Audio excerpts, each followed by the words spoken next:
എല്ലാ വിദ്യാർത്ഥികൾക്കും പുതിയൊരു വീഡിയോയിലേക്ക് സ്വാഗതം. ഈ വർഷത്തെ കേരള യൂണിവേഴ്സിറ്റി PG കോഴ്സുകളിലേക്കുള്ള പ്രവേശനത്തിൻ്റെ ഷെഡ്യൂൾ പ്രസിദ്ധീകരിച്ചു. വിദ്യാർത്ഥികളുടെ ട്രയൽ അലോട്ട്മെൻറ്റ് 19-ാം തീയതിയോടെ പ്രസിദ്ധീകരിച്ചിട്ടുണ്ടായിരുന്നു. അപ്പോൾ വിദ്യാർത്ഥികൾക്ക് ആപ്ലിക്കേഷൻ എഡിറ്റ് ചെയ്യാനുള്ള സൗകര്യം, അതായത് ഈ ഒരു ട്രയൽ അലോട്ട്മെൻറ്റിന് ശേഷം ആപ്ലിക്കേഷൻ എഡിറ്റ് ചെയ്യാനുള്ള സൗകര്യം നിങ്ങൾക്ക് 22-ാം തീയതി വരെയാണുള്ളത്, അത് നാളെ വരെയാണുള്ളത്. അതുപോലെ തന്നെ ഫസ്റ്റ് അലോട്ട്മെൻറ്റ് പ്രസിദ്ധീകരിക്കുന്നത് 23-ാം തീയതിയും. ആ ഒരു അലോട്ട്മെൻറ്റ് ലഭിച്ചു കഴിഞ്ഞാൽ മാൻഡേറ്ററി ഫീസ് അടക്കാനുള്ള സൗകര്യവും അതുപോലെ കോളേജിൽ ജോയിൻ ചെയ്യാനുള്ള സൗകര്യം 24-ാം തീയതി മുതൽ 26-ാം തീയതി വരെയാണ്. അതുപോലെ തന്നെ സെക്കൻഡ് അലോട്ട്മെൻറ്റ് പ്രസിദ്ധീകരിക്കുന്നത് 29-ാം തീയതിയാണ്. അതുപോലെ തന്നെ കോളേജ് ജോയിനിങ്, അതായത് കോളേജിൽ അഡ്മിഷൻ നേടാനുള്ള സൗകര്യം 30-ാം തീയതി മുതൽ അതുപോലെ 31-ാം തീയതി വരെയാണ്. അതുപോലെ തന്നെ വിദ്യാർത്ഥികളുടെ ക്ലാസ്സുകൾ ആരംഭിക്കുന്നത് അതായത് ഓഗസ്റ്റ് 1-ാം തീയതിയാണ്.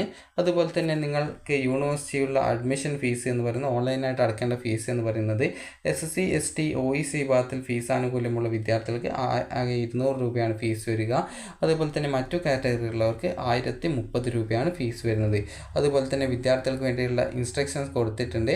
അതായത് നിങ്ങൾക്ക് ഫീ payment and taking admission are mandatory in the allotments who would like to continue in the process. അതായത് നിങ്ങൾക്ക് ആദ്യം ആ ഒരു കോളേജിൽ അലോട്ട്മെൻറ്റ് കിട്ടി അവിടെ നിങ്ങൾ അഡ്മിഷൻ എടുത്താൽ മാത്രമാണ് പിന്നീട് ആ ഒരു അലോട്ട്മെൻറ്റ് നിങ്ങളെ പരിഗണിക്കുള്ളൂ എന്നുള്ളതാണ്.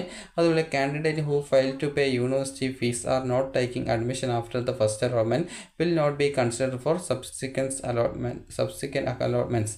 അതായത് വിദ്യാർത്ഥികൾക്ക് ആദ്യ അലോട്ട്മെൻറ്റ് ലഭിച്ച ശേഷം നിങ്ങൾ ഫീ പേയ്മെൻറ്റ് ചെയ്യുകയും അതുപോലെ തന്നെ കോളേജിൽ ജോയിൻ ചെയ്യുകയും ചെയ്തിട്ടില്ലെങ്കിൽ പിന്നീട് വരുന്ന അലോട്ട്മെൻറ്റുകളിൽ നിങ്ങളെ പരിഗണിക്കുന്നതല്ല എന്നുള്ളതാണ്. അതുപോലെ തന്നെ ഇവിടെ candidate should produce all original documents to prove their അതായത് claims made in the online application form at the time of admission. അതായത് നിങ്ങൾ ഓൺലൈനായിട്ട് ആപ്ലിക്കേഷൻ നൽകിയിട്ടുള്ള, അതായത് അപേക്ഷ നൽകിയപ്പോൾ നൽകിയിട്ടുള്ള എല്ലാവിധ ഒറിജിനൽ ഡോക്യുമെൻറ്റുകളും അഡ്മിഷൻ ടൈമിൽ ഹാജരാക്കേണ്ടതാണ്. അതുപോലെ തന്നെ claim that are not mentioned in the application form during admission time will not be entertained even if supporting evidences are produced later on. അതായത് നിങ്ങൾ ഓൺലൈൻ ആപ്ലിക്കേഷനിൽ നൽകിയിട്ടുള്ള രേഖകൾ മാത്രമേ അഡ്മിഷൻ ടൈമിൽ പരിഗണിക്കുള്ളൂ, അല്ലാതെ മറ്റു തരത്തിലുള്ള യാതൊരുവിധ റിസർവേഷനുകളും, അതായത് നിങ്ങൾക്ക് ഈ ഒരു അഡ്മിഷൻ എടുക്കുന്ന സമയത്ത് പ്രൊഡ്യൂസ് ചെയ്യുന്ന പുതിയ ഡോക്യുമെൻ്റ് കൊണ്ട് ഉപയോഗിക്കാനായിട്ട്, അതായത് ആ ഒരു സമയത്ത് നിങ്ങൾ മറ്റൊരു സർട്ടിഫിക്കറ്റിൽ ഇന്ന ആ ഒരു റിസർവേഷൻ നിങ്ങൾക്ക് ഉണ്ട് എന്ന് പറഞ്ഞാൽ അത് പിന്നീട് പരിഗണിക്കുന്നതല്ല. അപേക്ഷയിൽ നൽകിയിട്ടുള്ള ആ ഒരു റിസർവേഷനുകൾ മാത്രമേ നിങ്ങൾക്ക് വേണ്ടിയിട്ട് പരിഗണിക്കുള്ളൂ എന്നാണ് പറഞ്ഞിട്ടുള്ളത്.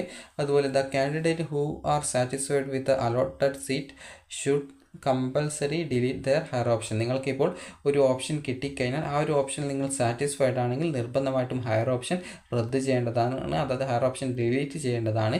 ഇല്ല എന്നുണ്ടെങ്കിൽ നിങ്ങൾക്ക് അടുത്ത അലോട്ട്മെൻറ്റിൽ മറ്റൊരു ഓപ്ഷനിലേക്ക് കിട്ടുകയാണെങ്കിൽ ആദ്യം ലഭിച്ച സീറ്റ് പോവുകയും പിന്നീട് പുതുതായിട്ട് അലോട്ട്മെൻറ്റ് എവിടെയാണോ കിട്ടുന്നത് അവിടെ പോയിട്ട് ജോയിൻ ചെയ്യേണ്ടതുമാണ്. അപ്പോൾ വിദ്യാർത്ഥികൾക്ക് ഈ ഒരു വീഡിയോ ഉപകാരപ്രദമായിട്ടുണ്ടെങ്കിൽ ലൈക്ക് ചെയ്യുക, ഷെയർ ചെയ്യുക. Thank you for watching.